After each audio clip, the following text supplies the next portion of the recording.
ಸ್ವಾಮಿರಾಮ ಇಲ್ಲಿ ಈಗೋ ವಿಷಯವಾಗಿ ಮಾತಾಡ್ತಾ ಇದ್ದಾರೆ. ಹೇಗೆ ಅವರಲ್ಲಿ ಈಗೋ ಇತ್ತು ಮತ್ತು ಹೇಗೆ ಅದರಿಂದ ಅವರಿಗೆ ಯಾವ ಥರದ ಅನುಭವಗಳಾಯಿತು ಅಂತ. ಒಂದಾನೊಂದು ಸಮಯದಲ್ಲಿ ಅವರು ಹಿಮಾಲಯದಲ್ಲಿ ತುಂಗನಾಥ್ ಅನ್ನುವ ಒಂದು ಪ್ರಾಂತದಲ್ಲಿ ಹೋಗಿದ್ದಾಗ ಅಲ್ಲಿ ಕರ್ಣಪ್ರಯಾಗ್ ಹತ್ರ ಒಬ್ಬ ಪ್ರಭಾತ್ ಸ್ವಾಮಿ ಅನ್ನುವ ಸ್ವಾಮೀಜಿ ಹತ್ರ ಅವರು ಗುಹೆಗೆ ಹೋದ್ರಂತೆ. ಅವರ ಜೊತೆಯಲ್ಲಿ ಮಾತು ಕೇಳಲಿಕ್ಕೆ ಒಂದಿಷ್ಟು ಗ್ರಾಮೀಣರು ಬಂದಲ್ಲಿ ಕೂತಿದ್ರಂತೆ, ಕೈ ಕಟ್ಕೊಂಡು ಕೂತಿದ್ರು.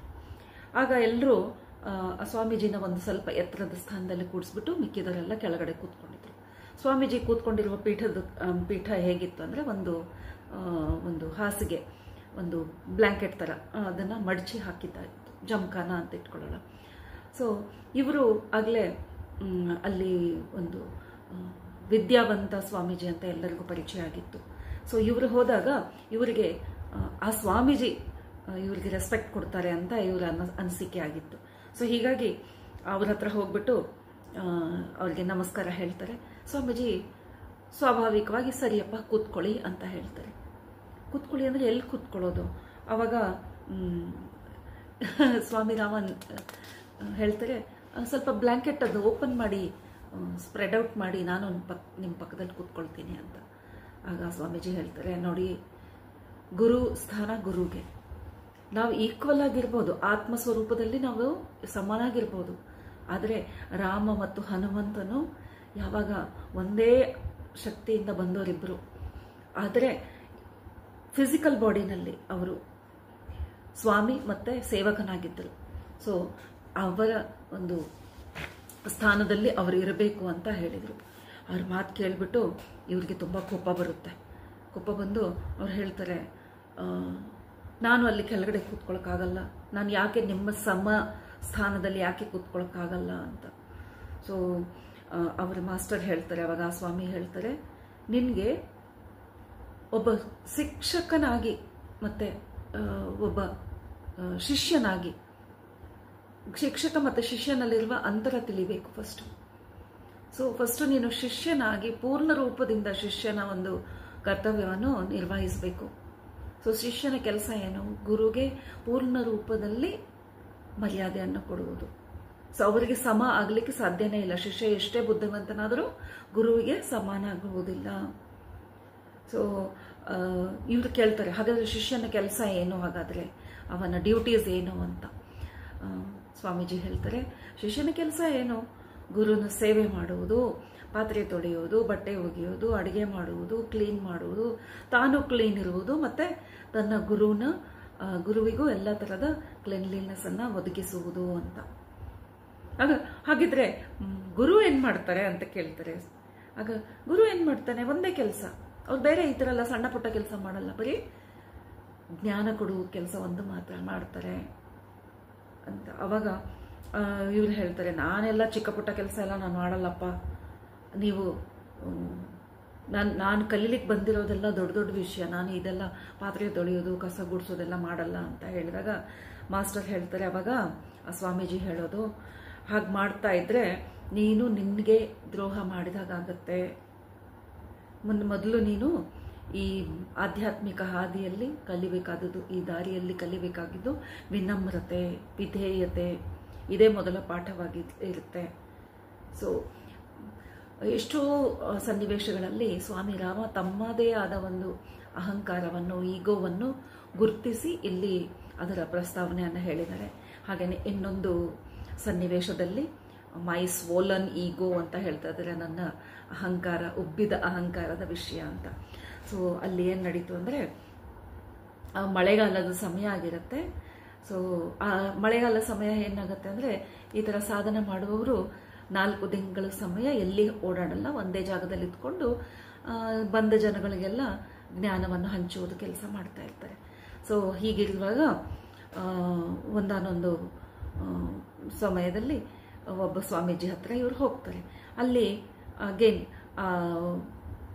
ಸ್ವಾಮೀಜಿ ಒಂದು ಎತ್ತರದ ಪೀಠದ ಮೇಲೆ ಕೂತಿದ್ದಾರಂತೆ, ಮಿಕ್ಕಿದವರೆಲ್ಲ ಕೆಳಗಡೆ ಕೂತಿದ್ದಾರೆ. ಸೊ ಇವರು ಹೋಗ್ತಾರೆ ಸ್ವಾಮಿ ಹತ್ರ ನಿಂತ್ಕೊಂಡು. ಆ ಸ್ವಾಮೀಜಿ ನೋಡ್ತಾರೆ, ಏನಪ್ಪ ಇವರು ನನ್ನ ಕಡೆಗೆ ಗಮನನೇ ಕೊಡ್ತಾ ಇಲ್ಲ, ನಾನು ಅವಾಗಿಂದ ನಿಂತ್ಕೊಂಡು ಕೇಳ್ತಾ ಇದ್ದೀನಿ ಅಂತ. ಒಂದು ದೃಷ್ಟಿ ಹೀಗೆ ಅವ್ರ ಹತ್ರ ಹಾಯಿಸಿದಾಗ ಸ್ವಾಮಿ ರಾಮ ಕೇಳ್ತಾರಂತೆ, ಪ್ರಭುಗಳೇ, ನನಗೆ ಬೆಳಕನ್ನು ತೋರಿಸಿ, ನನಗೆ ಎನ್ಲೈಟ್ ಮಾಡಿ ಅಂತ. ನಾನು ಅದಕ್ಕಾಗಿನೇ ಬಂದಿರೋದು, ಅದನ್ನು ಪಡಿಲಿಕ್ಕೆ ನಿಮ್ಮ ಹತ್ರ ಬಂದಿರೋದು ಅಂತ.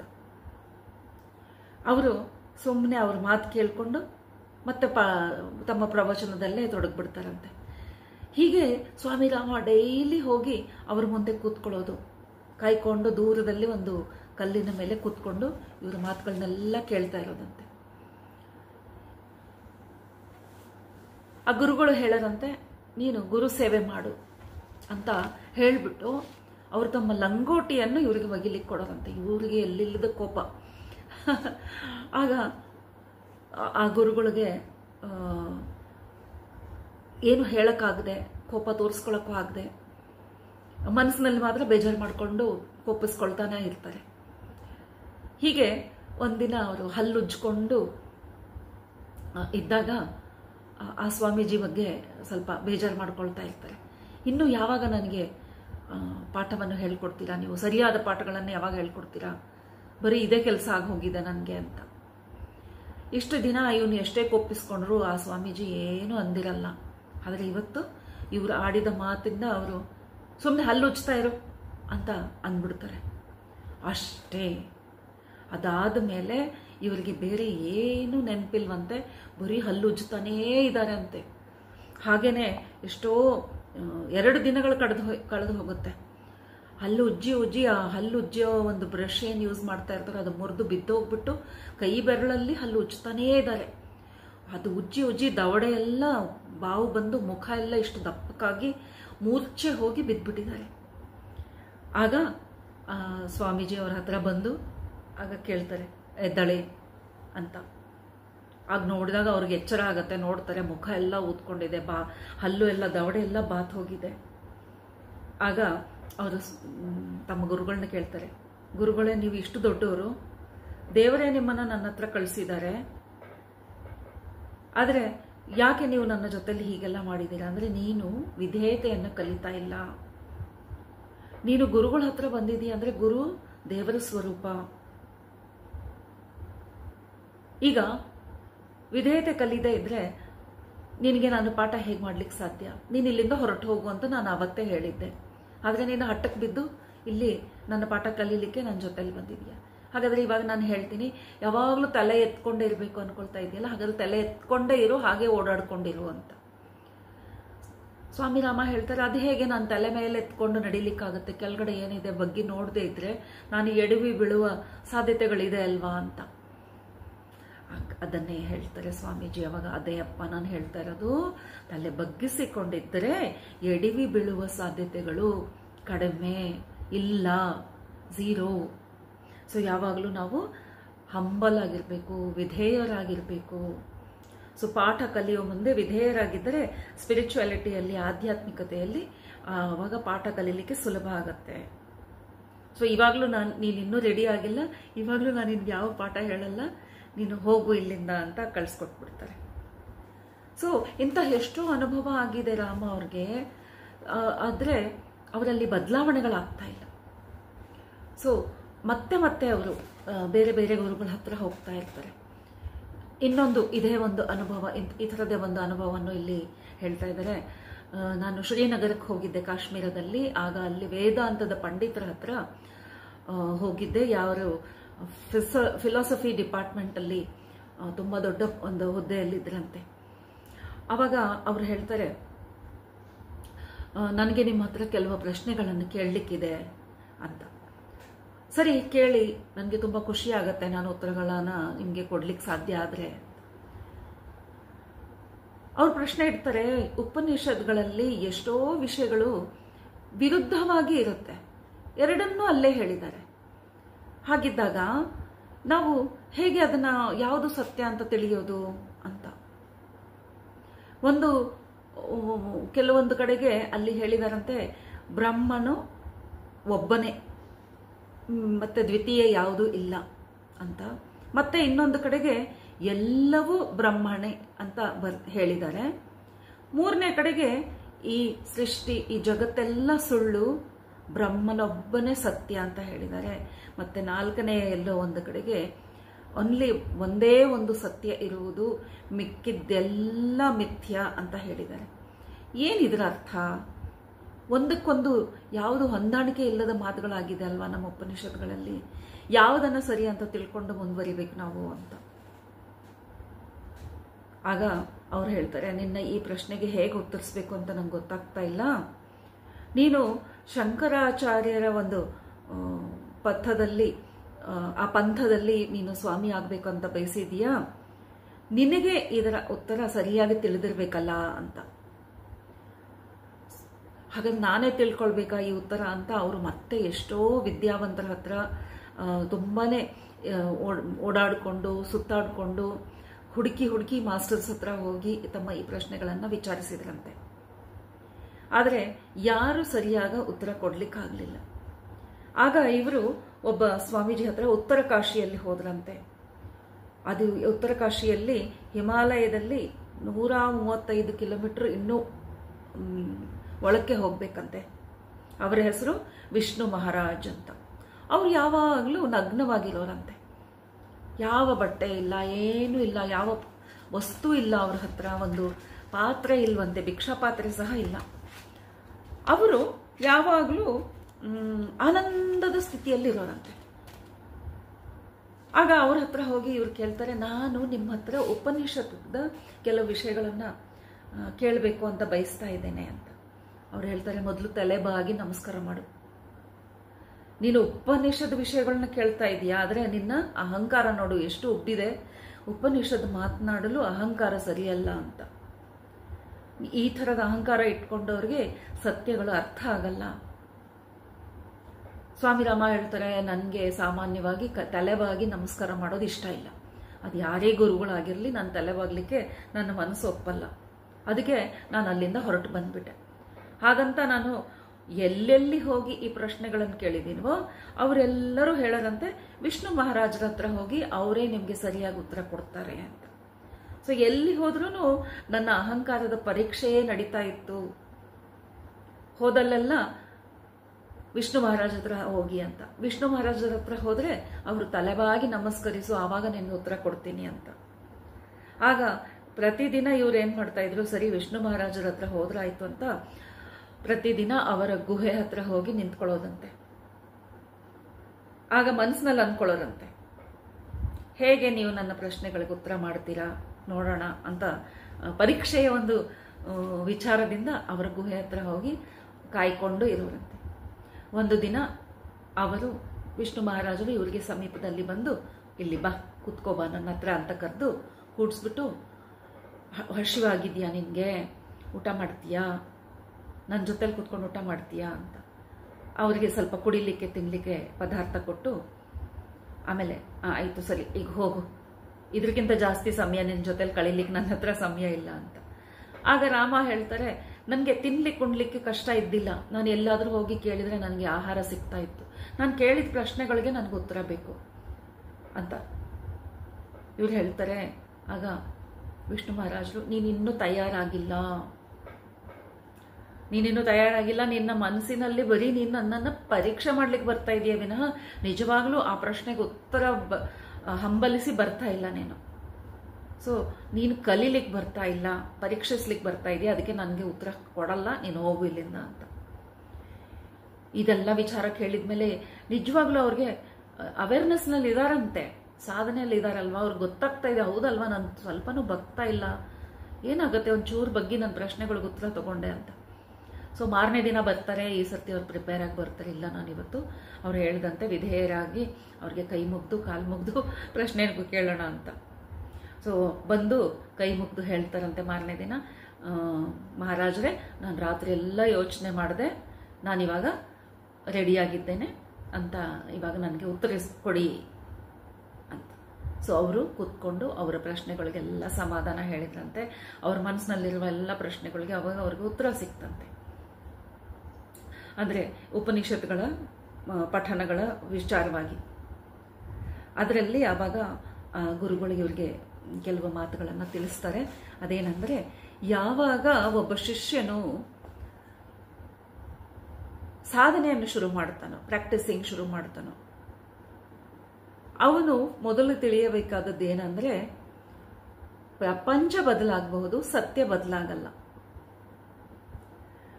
ಈ ಪ್ರಪಂಚದಲ್ಲಿರುವ ವಸ್ತುಗಳ ಹೆಸರುಗಳು ಒಂದೊಂದು ಸುಳ್ಳು ಆಗಿರಬಹುದು, ಆದರೆ ಸತ್ಯ ಅದರ ಹಿಂದೆ ಅಡಗಿರುತ್ತೆ. ಎರಡನೆಯದು, ಅವನು ಸತ್ಯವನ್ನು ತಿಳಿಲೇಬೇಕು ಅನ್ಕೊಂಡಾಗ ಅವನು ಮೊದಲನೇದು ತಿಳಿಯಬೇಕಾದದ್ದೇನು ಅಂದ್ರೆ ಸತ್ಯ ಯಾವಾಗಲೂ ಒಂದೇ. ಆ ಒಂದು ಸತ್ಯವನ್ನು ತಿಳಿದು ಬಿಟ್ರೆ ಅದೇ ಎಲ್ಲೆಡೆಯೂ ಅದೇ ಸತ್ಯ ಪ್ರವಹಿಸ್ತದೆ, ಅದೇ ಎಲ್ಲಿಯೂ ಇರುತ್ತದೆ. ಎಲ್ಲಿ ಸತ್ಯ ಇರುತ್ತೋ ಅಲ್ಲಿ ಅಸತ್ಯಕ್ಕೆ ಅವಕಾಶವೇ ಇಲ್ಲ. ಸೊ ಈ ರೀತಿಯಾಗಿ ಅವರಿಗೆ ಉಪನಿಷತ್ತುಗಳ ಸೀಕ್ರೆಟ್ಸ್ನ ಇಲ್ಲಿ ಹೇಳ್ತಾರೆ. ಸೊ ಆಬ್ವಿಯಸ್ಲಿ ಅವ್ರು ಹೇಳ್ತಾರೆ, ಸಹಜವಾಗಿ ಒಬ್ಬ ಶಿಷ್ಯನಿಗೆ ಈ ವಿಚಾರವು ಗುರುವಿಂದ ತಿಳಿಸಲ್ಪಡುವವರೆಗೂ ಸ್ವಲ್ಪ ಕನ್ಫ್ಯೂಷನ್ ಅಲ್ಲೇ ಇರುತ್ತೆ. ಈಗಲೂ ನಮಗೆ ಉಪನಿಷತ್ಗಳ ಅರ್ಥ ಆಗದೆ ಇರಬಹುದು ಈ ಮಾತುಗಳನ್ನು ಕೇಳಿ. ಒಬ್ಬ ಒಳ್ಳೆಯ ಗುರು ತನ್ನ ಶಿಷ್ಯನಿಗೆ ಈ ವಿಷಯವನ್ನು ಉದಾಹರಣೆಗಳನ್ನು ಕೊಟ್ಟು ಒಂದೊಂದು ಹಂತಕ್ಕೆ ಅವನಿಗೆ ತಿಳಿ ಹೇಳ್ತಾ ಹೋಗ್ತಾನೆ. ಸೊ ಈ ಹಂತಗಳೇ ಅವನ ಆಧ್ಯಾತ್ಮಿಕ ಬೆಳವಣಿಗೆಯ ಹಂತಗಳು. ಅವನು ಯಾವುದಕ್ಕೆ ತಯಾರಾಗಿದ್ದಾನೋ ಅಷ್ಟ ಮಾತ್ರ ಅವನಿಗೆ ತಿಳಿಯಪಡಿಸ್ತಾನೆ. ಇದೇ ಉಪನಿಷತ್ಗಳು ಹೇಳುವ ಮಾತುಗಳು. ಸೊ ಉಪನಿಷತ್ಗಳನ್ನು ಸಾಮಾನ್ಯ ಮನುಷ್ಯನು ಅರ್ಥ ಮಾಡ್ಕೊಳ್ಳಿಕ್ಕಾಗಲ್ಲ, ಹಾಗಂತ ಜ್ಞಾನಿಯಿಂದನೂ ಅರ್ಥ ಮಾಡ್ಕೊಳ್ಳಿಕ್ಕಾಗಲ್ಲ. ಇದು ಹಂತ ಹಂತವಾಗಿ ಹೋದರೆ ಮೊದಲನೇ ಹಂತವನ್ನು ತಿಳಿದುಕೊಂಡರೆ ಎರಡನೇ ಹಂತ ಅರ್ಥ ಆಗುತ್ತೆ, ಎರಡನೇ ಹಂತ ಅರ್ಥ ಆದ ಮೇಲೆ ಮೂರನೇ ಹಂತ ಅರ್ಥ ಆಗುತ್ತೆ. ಸೊ ಹೀಗಾಗಿ ನಮ್ಮ ಜ್ಞಾನವನ್ನು ನಿಧಾನವಾಗಿ ಬೆಳೆಸ್ಕೊಳ್ತಾ ಹೋಗಬೇಕು, ಹಂತ ಹಂತವಾಗಿಯೇ ತಿಳಿಯಬೇಕು. ಸೊ ಗುರುಗಳಿಂದ ನಾವು ಪಡೆದ ಜ್ಞಾನವನ್ನು ಹೀಗೆ ಹಂತ ಹಂತವಾಗಿ ಬೆಳಿಲಿಕ್ಕೆ ಉಪಯೋಗ ಮಾಡಿಕೊಳ್ಬೇಕು. ಅರ್ಥ ಆಗುವುದು ಮತ್ತೆ ತಿಳಿದುಕೊಳ್ಳುವುದು ನಾವು ಸ್ವಯಂ ನಮ್ಮ ಅನುಭವದಿಂದ. ಸೊ ಈ ಥರದ ಒಂದು ಜ್ಞಾನವನ್ನು ಆ ಗುರುಗಳು ಅವರಿಗೆ ಕೊಟ್ಟರಂತೆ. ಇದೆಲ್ಲ ವಿಚಾರವಾಗಿ ಎಷ್ಟೋ ಗುರುಗಳ ಹತ್ರ ಇವರು ಶಿಕ್ಷೆ ಪಡೀತಾ ಇದ್ದಾರೆ. ಹಾಗೇನೆ ಒಬ್ಬ ಫಿಸಿಸಿಸ್ಟು ಹೌದು ಅವರು. ಸೊ ಯಾವಾಗಲೂ ಅವ್ರು ಅನ್ಕೊಳ್ತಾ ಇರ್ತಾರೆ, ನಾನು ಪರ್ಫೆಕ್ಟ್, ಅದಕ್ಕೆ ನಾನು ಎಲ್ಲ ವಿಷಯವನ್ನು ಪರ್ಫೆಕ್ಟಾಗಿ ಅರ್ಥ ಮಾಡ್ಕೊಳ್ತಾ ಇದ್ದೀನಿ ಅಂತ. ಸೊ ಯುವಕರಾಗಿರೋದ್ರಿಂದ ಇದು ಸಹಜವಾದ ಗುಣ ಅಂತ ಹೇಳ್ತಾ ಇದ್ದಾರೆ. ಸೊ ನಾನು ಯುವಕನಾಗಿರೋದ್ರಿಂದ ನನ್ನನ್ನು ನಾನು ಪರ್ಫೆಕ್ಟ್ ಅಂತ ತಿಳಿತಾ ಇದ್ದೆ.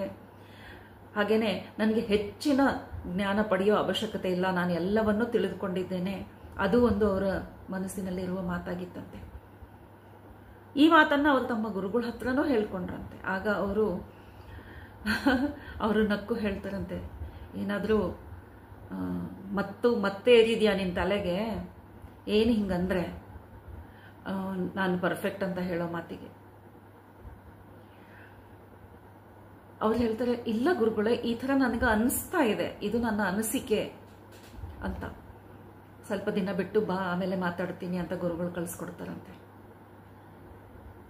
ಆದರೆ ನನ್ನ ಈ ಅನಿಸಿಕೆ ತಪ್ಪು ಅಲ್ಲವಲ್ಲ ಅಂತ ಹೇಳಿದ್ರೆ ಆಗ ಗುರುಗಳು ಹೇಳ್ತಾರಂತೆ, ನೀನು ಇನ್ನೂ ಚಿಕ್ಕ ಮಗು ಥರ ಆಡ್ತಾ ಇದೀಯಾ, ನಿನಗೆ ಬರೀ ಕಾಲೇಜ್ಗೆ ಹೋಗಿ ಬುಕ್ಕು ಓದುವುದು ಗೊತ್ತು, ಬುಕ್ಕಿಶ್ ಲ್ಯಾಂಗ್ವೇಜು, ಬುಕ್ಕಿಶ್ ವಿಸ್ಡಮ್ ಅಷ್ಟೇ ನಿನಗೆ ಗೊತ್ತಿರೋದು.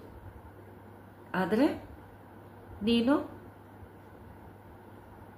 4 ವಿಷಯಗಳನ್ನ ಮಾತ್ರ ತಿಳ್ಕೊಂಡಿದೀಯ. ಆ 4 ತಿಳಿದು ಅದರಲ್ಲಿ ಮಾಸ್ಟರಿ ಮಾಡಿ ಎಲ್ಲ ತಿಳ್ಕೊಂಡಿದ್ದೇನೆ ಅಂತ ಅನ್ಕೊಂಡಿದೀಯ. ಆದರೆ ಇನ್ನೂ ತಿಳಿಬೇಕಾದದ್ದು ತುಂಬ ಇದೆ ಅಂತ ಹೇಳಿದಾಗ ಸ್ವಾಮಿ ರಾಮ ಕೇಳ್ತಾರೆ, ಹಾಗಿದ್ರೆ ನನ್ನ ಇಚ್ಛೆ ಏನು ಅಂತಂದರೆ ಒಂದೇ ಇದೆ, ನಾನು ದೇವರಂದರೆ ಯಾರು ಅಂತ ತಿಳಿಬೇಕು, ಮತ್ತು ದೇವರನ್ನು ತಿಳ್ಕೊಂಡು ಅವನನ್ನು ಕಾಣಬೇಕು ಅನ್ನೋ ಇಚ್ಛೆ ಇದೆ. ನನಗಾಗಿ ಯಾವ ಒಂದು ಸ್ವಾರ್ಥದ ಆಸೆಯಿಂದ ಅಲ್ಲ, ನಾನೇನೋ ಕೇಳ್ಕೊಳ್ಬೇಕು ಅಂತಲ್ಲ. ಆಗ ಅವ್ರ ಗುರುಗಳು ಹೇಳ್ತಾರೆ, ನಿನ್ನ ಅರಿಷಡ್ ವರ್ಗಗಳನ್ನು ಬಿಡು, ಕೋಪ ಮತ್ತು ಆಸೆ ಹಾಗೆ ಅಟ್ಯಾಚ್ಮೆಂಟ್ಸ್ ಇದನ್ನೆಲ್ಲ ಬಿಟ್ಟು ಮೆಡಿಟೇಷನನ್ನು ಪ್ರಾಕ್ಟೀಸ್ ಮಾಡು, ಧ್ಯಾನವನ್ನು ಮಾಡು. ಯಾವಾಗ ನೀನು ಈ ಧ್ಯಾನವನ್ನು ಮಾಡ್ತೀಯೋ ಮತ್ತು ಈ ಎಲ್ಲವನ್ನು ಬಿಟ್ಟು ಬಿಡ್ತೀಯೋ ಆಗ ನೀನು ಪರ್ಫೆಕ್ಟ್ ಆಗ್ತೀಯ. ಹಾಗೇನೆ ಅವರು ಮತ್ತೆ ಕೆಲವು ಗುರುಗಳ ಹೆಸರು ಹೇಳಿ ಅವರನ್ನೆಲ್ಲ ಭೇಟಿ ಆಗು ಅಂತ ಹೇಳ್ತಾರೆ. ನೀನು ಯಾವಾಗ ಅವ್ರ ಜೊತೆಲಿ ಹೋಗಿ ಇರ್ತೀಯೋ ಅಲ್ಲಿ ನೀನು ವಿಧೇಯನಾಗಿರ್ಬೇಕು. ಆವಾಗ ನಿನ್ನಲ್ಲಿರುವ ಈ ಗುಣಗಳೆಲ್ಲ ಭಸ್ಮ ಆಗುತ್ತೆ. ಆಗ ನಿನಗೆ ಕೊಡುವ ಜ್ಞಾನ ನಿನಗೆ ಸರಿಯಾದ ಸ್ವರೂಪದಲ್ಲಿ ನಿನಗೆ ತಿಳಿಯುತ್ತೆ. ಅಲ್ಲಿಯವರೆಗೆ ಅದು ಬರೀ ಪುಸ್ತಕದ ಜ್ಞಾನವಾಗಿರುತ್ತೆ ಅಂತ ಹೇಳಿ ಒಂದಿಷ್ಟು ಲಿಸ್ಟ್ ಕೊಡ್ತಾರಂತೆ ಬೇರೆ ಬೇರೆ ಗುರುಗಳು. ಬರೀ ಶಂಕರಾಚಾರ್ಯರದ ಒಂದು ಮಠದ ಸ್ವಾಮಿಗಳೇ ಆಗಿರಲ್ಲ, ಬೇರೆ ಆರ್ಡರ್ಸ್ ಅಂತ ಹೇಳ್ತಾ ಇದ್ದಾರೆ. ಅಂದರೆ ಅವರು ಜೈನಿಸಮ್ ಆಗಿರಬಹುದು, ಬೇರೆ ಪಂಥದವರು ಆಗಿರಬಹುದು, ಅಂತಹ ಮಾಸ್ಟರ್ಸ್ ನಂಬರ್ಸ್ ಇನ್ಫಾರ್ಮೇಷನ್ ಎಲ್ಲ ಕೊಡ್ತಾರೆ. ಇವರು ಹೇಳ್ತಾರೆ, ನಾನು ಚಿಕ್ಕ ವಯಸ್ಸಿಂದ ತುಂಬ ತುಂಟನಾಗಿದ್ದೆ. ಯಾವಾಗಲೂ ಗುರುಗಳಿಗೆ, ಈ ಥರ ಮಾಸ್ಟರ್ಸ್ಗಳಿಗೆ ನಾನು ತುಂಬ ತೊಂದರೆ ಕೊಡ್ತಾ ಇದ್ದೆ. ಅವ್ರ ಸಾಮಾನುಗಳನ್ನೆಲ್ಲ ಅಲ್ಲಿ ಇಲ್ಲಿ ಬಿಸಾಕೋದು ಆ ಥರ ಎಲ್ಲ ಮಾಡ್ತಾ ಇದ್ನಂತೆ. ಸೊ ಅದನ್ನೆಲ್ಲ ನೆನಪಿಸ್ಕೊಳ್ತಾ ಇದ್ದಾರೆ. ಆಗ ಅವರ ಮಾಸ್ಟರ್ ಹೇಳ್ತಾರೆ, ಆ ತುಂಟ ಮಗು ನಿನ್ನಲ್ಲಿ ಇವತ್ತಿಗೂ ಜೊತೆಗೆ ಇದ್ದಾನಾ ಅಂತ. ಆಗ ಅವ್ರು ಹೇಳ್ತಾರೆ, ನನಗೆ ಗೊತ್ತಿಲ್ಲ, ಆದರೆ ನನಗನ್ಸುತ್ತೆ ನನ್ನ ಜೊತೆಲೆ ಆ ತುಂಟ ಹುಡುಗ ಇದ್ದಾನೆ ಅಂತ. ಹೀಗೆ ಸ್ವಾಮಿರಾಮ ಮತ್ತೊಬ್ಬ ಸ್ವಾಮಿಯನ್ನು ನೋಡ್ಲಿಕ್ಕೆ ಹೋದಾಗ ಅವರು ಯಾವಾಗಲೂ ಮೌನದಲ್ಲಿರುವವರಂತೆ. ಬೇರೆ ಯಾವ ಪ್ರಾಪಂಚಿಕ ಗೋಜಿಗೆ ಹೋಗದೆ, ಯಾರನ್ನು ಮಾತಾಡಿಸದೆ ಮೌನವಾಗಿರೋರು. ತಿನ್ನೋ ಆಹಾರ ಕೂಡ ತಿಂತಾ ಇರಲಿಲ್ಲ, ತಲೆ ಎತ್ತಿ ಯಾರನ್ನೂ ನೋಡ್ತಾನೋ ಇರಲಿಲ್ಲ. ಸೊ ಅವರ ಜೊತೆಗೆ ಹೋಗಿ ಅಲ್ಲಿ ಇರಲಿಕ್ಕೆ ಹೇಳಿದ್ರಲ್ವಾ, ಹೀಗಾಗಿ 1 ತಿಂಗಳಾಯಿತು, 2 ತಿಂಗಳಾಯಿತು, 3ನೇ ತಿಂಗಳಾಯಿತು, ಒಂದು ಮಾತಿಲ್ಲ, ಒಂದು ಕತೆ ಇಲ್ಲ, ಒಂದೇ ಜಾಗದಲ್ಲಿ ಕೂತ್ಕೊಂಡಿರೋರಂತೆ ತಿಂಗಳಾನುಗಟ್ಲೆ. ಸೊ ಅವರಿಗೆ ಆಹಾರ ಒದಗಿಸ್ಕೊಡುವುದು, ಅವ್ರು ತಿಂದೇ ಇದ್ರೆ ಮತ್ತೆ ಅದನ್ನೆಲ್ಲ ಎತ್ತಿ ಬಿಸಾಕೋದು, ಆ ಥರ ಎಲ್ಲ ಅವರ ಸೇವೆ ಮಾಡ್ಕೊಂಡು ಅಲ್ಲೇ ವಿಧೇಯರಾಗಿದ್ರಂತೆ. 3ನೇ ತಿಂಗಳು ಆಗ ಅವ್ರಿಗೆ ಹೇಳ್ತಾ ಇದ್ದಾರೆ, ಈ ಥರದ ಒಂದು ಅಭ್ಯಾಸ ಮಾಡುವವರು ಅಜ್ಗರ ವೃತ್ತಿಯ ಸಾಧನೆ ಅಂತೆ.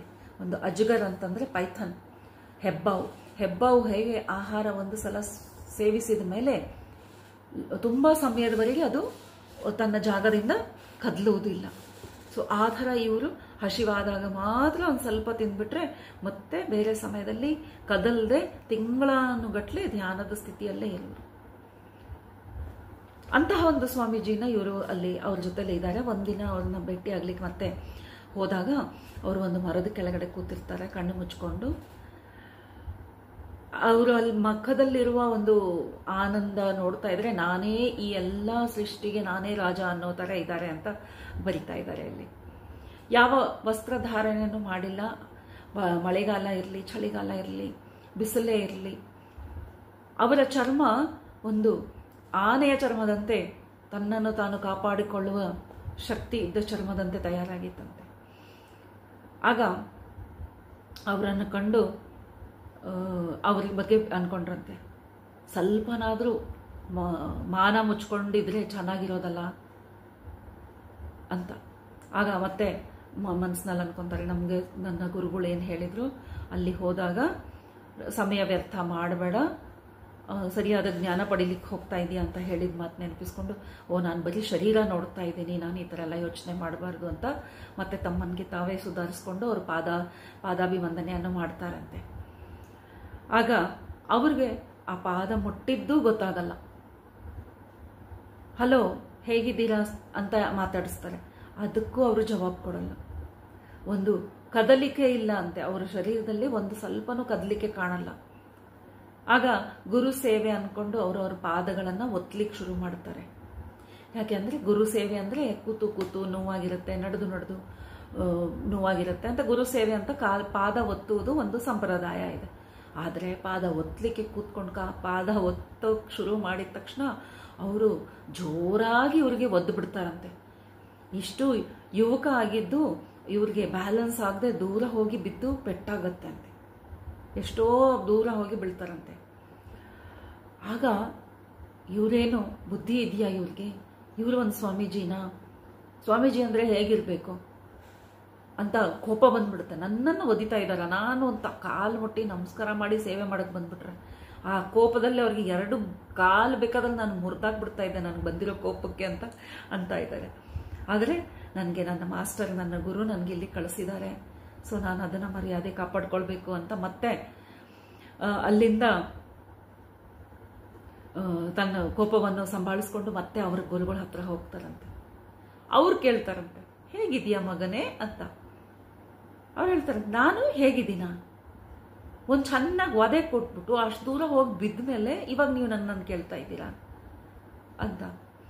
ಓ, ನಿನಗೆ ನಿನ್ನ ಗುರು ಕಳಿಸಿದಾನಲ್ವಾ ನನ್ನ ಹತ್ರ, ಯಾವುದೋ ಒಂದು 4 ವಿಷಯಗಳನ್ನ ತಿಳ್ಕೊಂಡು ಅದನ್ನು ಅರ್ಥ ಮಾಡ್ಕೊಳ್ಬೇಕು ಅಂತ ಕಲಿಸಿದಂಗಿದೆ, ಒಂದನ್ನು ನೀನು ಕಲ್ತಾಗ ಕಾಣಿಸ್ತಾ ಇದೆ ಅಂತ ಹೇಳ್ತಾರೆ. ನಾನು ನಿನಗೆ ಓದಿದ್ದು ಅದನ್ನು ಪರೀಕ್ಷೆ ಮಾಡಲಿಕ್ಕೆ, ಆ ಒಂದನ್ನು ನೀನು ಬಿಟ್ಟಿದೀಯಾ ಅಂತ. ಕೋಪ.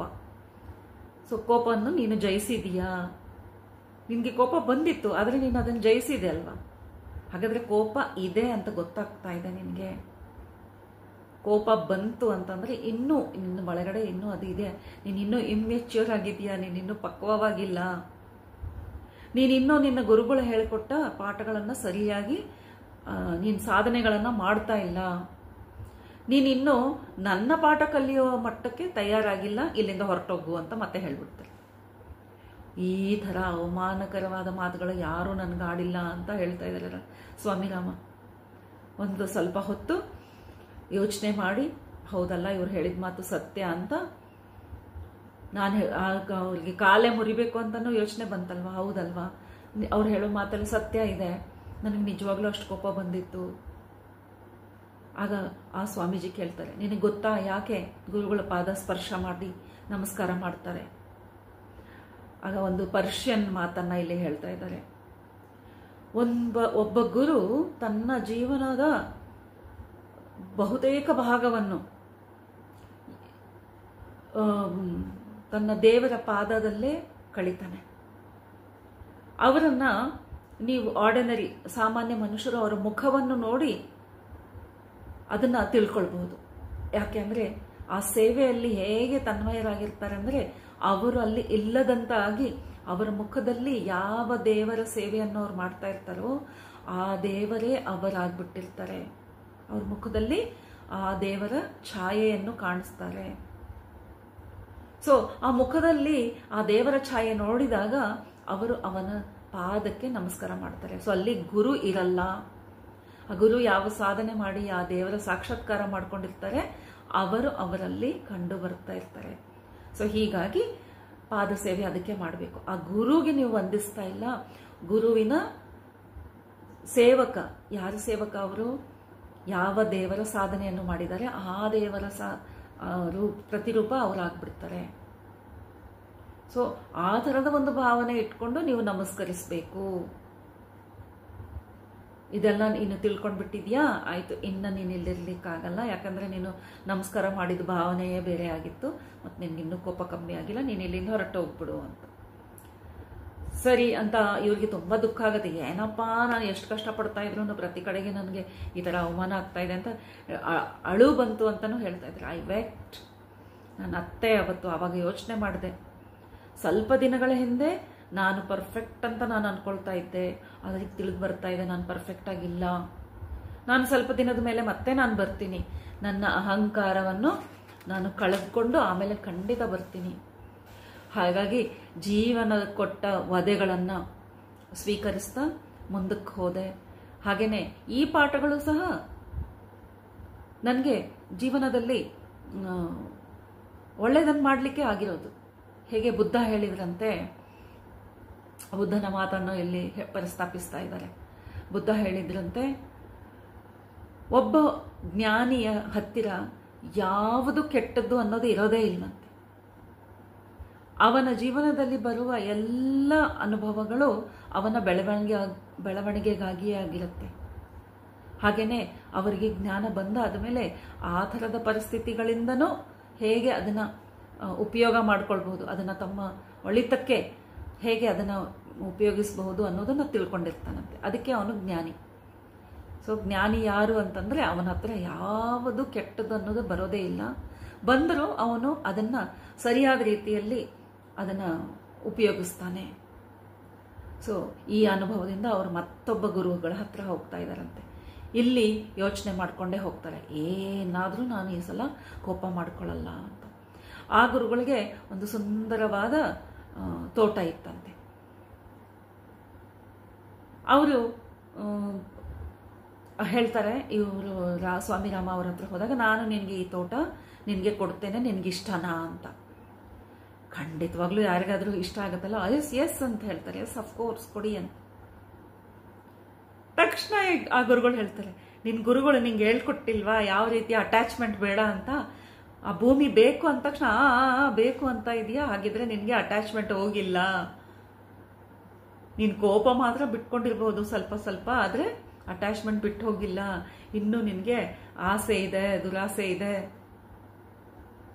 ನೀನು ಈಗ ನನ್ನ ಹತ್ರ ಪಾಠ ಕಲೀಲಿಕ್ಕೆ ಸಿದ್ಧನಿಲ್ಲ, ಇಲ್ಲಿಂದ ಹೊರಟೋಗು ಅಂತ. ಇನ್ನೊಬ್ಬ ಗುರುಗಳ ಹತ್ರ ಅವ್ರು ಮತ್ತೆ ಕಳಿಸ್ತಾರೆ. ಆ ಗುರುಗಳಿಗಾಗಲೇ ಗೊತ್ತಿತ್ತು ಇವ್ರು ಬರ್ತಾ ಇದ್ದಾರೆ ಅಂತ, ಅವ್ರು ಕಾಯ್ಕೊಂಡೇ ಇದ್ರು. ಅಲ್ಲಿ ದಾರಿಯಲ್ಲಿ ಇವರು ಹೇಳ್ತಾ ಇದ್ದಾರೆ, ಒಂದು ಸುಂದರವಾದ ಒಂದು ಫೌಂಟನ್, ಅಂದ್ರೆ ನೀರಿನ ಬುಗ್ಗೆ. ಆ ನೀರಿನ ಹತ್ರ ಹೋದಾಗ ಅವರು ಯಾರೇ ಆದ್ರೂ ನೋಡಿ, ನೀರು ಹರಿತಾ ಇದೆ ಅಂತ ಗೊತ್ತಾಗಿದ್ರೆ ಅಲ್ಲಿ ಸ್ವಲ್ಪ ನೀರು ಕೈ ಕಾಲು ತೊಳ್ಕೊಂಡು ನೀರು ಕುಡಿದು ಹೋಗೋ ಅಭ್ಯಾಸ ಅಲ್ವಾ. ಹೀಗೇನೆ ಇವರು ಸಹ ಅಲ್ಲಿ ಹೋಗಿ ಕೈ ಕಾಲು ತೊಳಿಲಿಕ್ಕೆ ಹೋಗ್ತಾರಂತೆ. ಅಲ್ಲಿ ಕೆಲವು ಬಂಗಾರದ ನಾಣ್ಯಗಳು ಅಲ್ಲಿ ಕಾಣಿಸುತ್ತೆ. ಅರೆ, ಇಲ್ಲಿ ಯಾರು ಬಂಗಾರದ ನಾಣ್ಯ ಬಿಟ್ಟು ಹೋಗಿದಾರಲ್ಲ ಅಂತ ನೋಡಿದ್ರೆ 3 ನಾಣ್ಯಗಳು ಇರುತ್ತಂತೆ. ಒಂದು ನಿಮಿಷ ಅವ್ರಿಗೆ ಯೋಚನೆ ಬರುತ್ತೆ, ಎತ್ಕೊಳ್ಳ ಅಂತ. ಹೌದಲ್ಲ, ಹೀಗೆ ಬಿಟ್ರೆ ಸುಮ್ಮನೆ ಇಲ್ಲಿ ಬಿದ್ದಿರುತ್ತಲ್ಲ ಅಂತ ಎತ್ಕೊಂಡು ಬಿಡ್ತಾರಂತೆ. ಎತ್ಕೊಂಡು ಅದನ್ನ ತಮ್ಮ ಲಂಗೋಟಿಯಲ್ಲಿ ಸಿಗಿಸ್ಕೊಂಡು ಆ ಗುರುಗಳ ಹತ್ರ ಬರ್ತಾರೆ. ವಿಚಾರ ಬರ್ತಾ ಇದೆ, ಇದು ನನ್ನದಲ್ವಲ್ಲ, ನಾನು ಯಾಕೆ ಇದನ್ನ ಇಟ್ಕೊಳ್ಬೇಕು, ಇದು ಸರಿ ಅಲ್ವಲ್ಲ ಅಂತ ಯೋಚನೆ ಬರ್ತಾ ಇದೆ. ಆದ್ರೆ ಲಂಗೋಟಿಯಲ್ಲಿ ಸಿಗಿಸ್ಕೊಂಡು ಬಿಟ್ಟಿದ್ದಾರೆ. ಮತ್ತೆ ವಾಪಸ್ ಹೋಗ್ತಾರಂತೆ. ಮತ್ತೆ ಆ ಬಂಗಾರದ ನಾಣ್ಯಗಳನ್ನ ತೆಗೆದು ಆ ಜಾಗದಲ್ಲಿ ಮತ್ತೆ ವಾಪಸ್ ಇಟ್ಟು ಮತ್ತೆ ಆ ಗುರುಗಳ ಹತ್ರ ಹೋಗ್ತಾರೆ. ಆ ಸ್ವಾಮೀಜಿ ಹತ್ರ ಹೋದಾಗ ಅವ್ರಿಗೆ ಕೋಪದಲ್ಲಿ ಕಾಯ್ಕೊಂಡಿದ್ದಾರೆ. ನಮಸ್ಕಾರ ಮಾಡೋಷ್ಟರಲ್ಲಿ, ಯಾಕೆ ಎತ್ಕೊಂಡೆ ನೀನು ಆ ನಾಣ್ಯಗಳನ್ನ? ಇನ್ನೂ ನಿನಗೆ ದುರಾಸೆನಾ? ಚಿನ್ನದ ಮೇಲೆ ನಿನ್ಗೆ ಇನ್ನೂ ಆಸೆನಾ? ಗೆಟ್ ಔಟ್ ಅಂತ ಹೇಳ್ಬಿಡ್ತಾರೆ. ಇಲ್ಲಿ ನಿನಗೆ ಯಾವ ಜಾಗನೂ ಇಲ್ಲ, ಇಲ್ಲಿಂದ ಹೊರಟೋಗು ನೀನು ಅಂತ. ಹಾಗೆ ಸ್ವಾಮಿ ರಾಮ ಹೇಳ್ತಾರೆ, ಅಯ್ಯೋ ನಾನು ವಾಪಸ್ ಇಟ್ಬಿಟ್ಟೆ ನಾನು ಅಂತ. ವಾಪಸ್ ಇಟ್ಬಿಟ್ಟೆ? ಇನ್ ಹೇಗೆ ಮುಟ್ಟಿದೆ ಅದನ್ನ? ನಿನ್ಗೆ ಹೇಗೆ ಅಟ್ರಾಕ್ಟ್ ಆದೆ? ನಿನ್ಗೆ ಆಕರ್ಷಣೆಗೆ ಹೇಗೆ ಒಳಗಾದೆ ನೀನು ಅದನ್ನು ಮುಟ್ಟಿದೀಯಾ ಅಂದ್ರೆ ನಿನ್ನ ಒಳಗಡೆ ಇನ್ನೂ ಆ ಲೋಭ ಇದೆ. ಸೊ ಈ ಥರ ಹೇಳ್ಬಿಟ್ಟು ಅವರು ಸಹ ಅಲ್ಲಿಂದ ಕಳಿಸ್ಬಿಡ್ತಾರೆ. ಈ ರೀತಿಯಾಗಿ ಹಲವು ಎಕ್ಸ್ಪೀರಿಯನ್ಸಸ್ ತಗೊಳ್ತಾ ಒಂದೊಂದು ಗುಣಗಳನ್ನು ಅವರು ಸುಧಾರಿಸ್ಕೊಂಡು ಬೆಳೀಲಿಕ್ಕೆ ಸಾಧ್ಯವಾಯಿತು. ಇಂತಹ ಒಂದು ಎಕ್ಸ್ಪೀರಿಯನ್ಸ್ ಯಾವ ಪುಸ್ತಕದಿಂದ ಬರಲ್ಲ ಅಂತ ಸ್ವಾಮಿ ರಾಮ ಇಲ್ಲಿ ಹೇಳ್ತಾ ಇದ್ದಾರೆ. ಇಂತಹ ಒಂದು ಅನುಭವಗಳು ಬರ್ತಾ ಇದ್ರೆ ನಾನು ಎಲ್ಲಿ ಬಲಹೀನನಾಗಿದ್ದೇನೋ ನನ್ನ ಕಣ್ಣಿಗೆ ನನಗೆ ಗೋಚರ ಆಗ್ತಾ ಇತ್ತು. ಯಾಕಂದರೆ ಡೈರೆಕ್ಟ್ಲಿ ಸುಮ್ಮನೆ ಹೇಳಿದರೆ ನಿನ್ನಲ್ಲಿ ಇನ್ನೂ ಕೋಪ ಇದೆ, ನಿನ್ಗಿನ್ನೂ ಲೋಭ ಇದ್ರೆ ಯಾರೂ ನಂಬಲ್ಲ ಅಲ್ವಾ? ತಕ್ಷಣ ಹೇಳ್ಬಿಡ್ತೀವಿ, ನೀವು ನನ್ನನ್ನು ಏನು ನೋಡಿದ್ದೀರಾ ಅಂತ ನನಗೆ ಈ ಥರ ಮಾತು ಹೇಳ್ತಾ ಇದ್ದೀರಾ ಅಂತ. ಸೊ ಹೀಗಾಗಿ ಇವರಿಗೆ ಇದೆಲ್ಲ ಅನುಭವ ಬೇಕಿತ್ತು. ಇದರಿಂದ ನಾನು ತಿಳ್ಕೊಳ್ಳೋಕ್ಕೆ ಸುಲಭವಾಯಿತು. ಪುಸ್ತಕ ರೂಪದಿಂದ ಪಡೆದಿರುವ ಜ್ಞಾನದಿಂದ ನನಗೆ ಇದು ತಿಳಿದು ಬರ್ತಾ ಇದ್ದಿಲ್ಲ.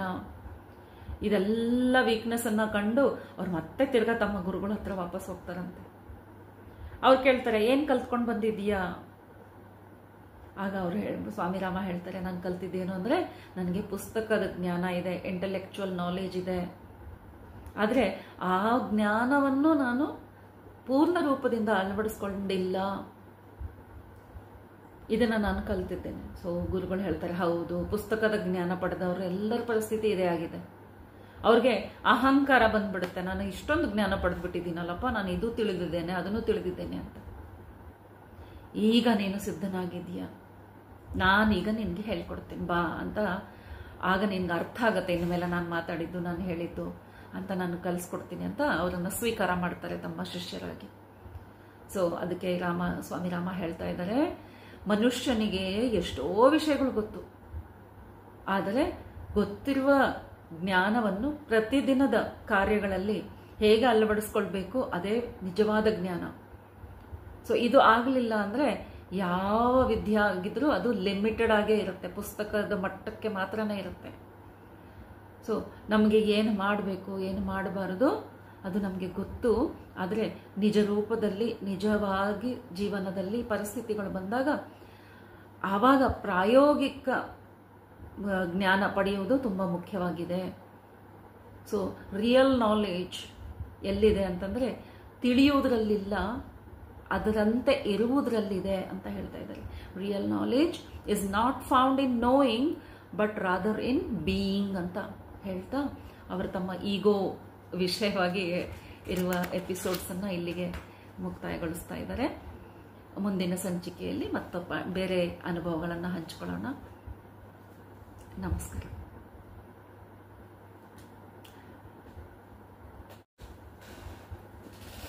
ಸ್ವಾಮಿ ರಾಮ ಕಥೆಗಳನ್ನು ನಾವು the living with the Himalayan master ಅನ್ನುವ ಈ ಪುಸ್ತಕದಿಂದ ನಾನು ನಿಮಗೆ ಸನ್ನಿವೇಶಗಳನ್ನು ತಿಳಿಸ್ತಾ ಇದ್ದೇನೆ. ಸ್ವಾಮಿ ರಾಮ ಅವರ ಅನುಭವಗಳು,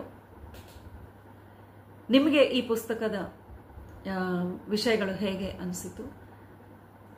ಈ ಎಪಿಸೋಡಲ್ಲಿ ಮತ್ತೆ ನೀವು ಯಾವ ಯಾವ ಬುಕ್ಸ್ ರಿವ್ಯೂ ಕೇಳಬೇಕು ಅಂತ ಇಚ್ಛೆ ಪಡ್ತಾ ಇದ್ದೀರೋ ಕಮೆಂಟ್ ಬಾಕ್ಸಲ್ಲಿ ಹಾಕಿ.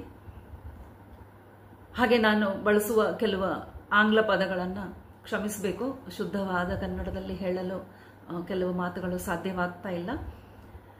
ಹಾಗೆಯೇ ಆಡು ಭಾಷೆಯಲ್ಲೇ ನನ್ನ ಮಾತುಗಳಾಗಿರುತ್ತೆ.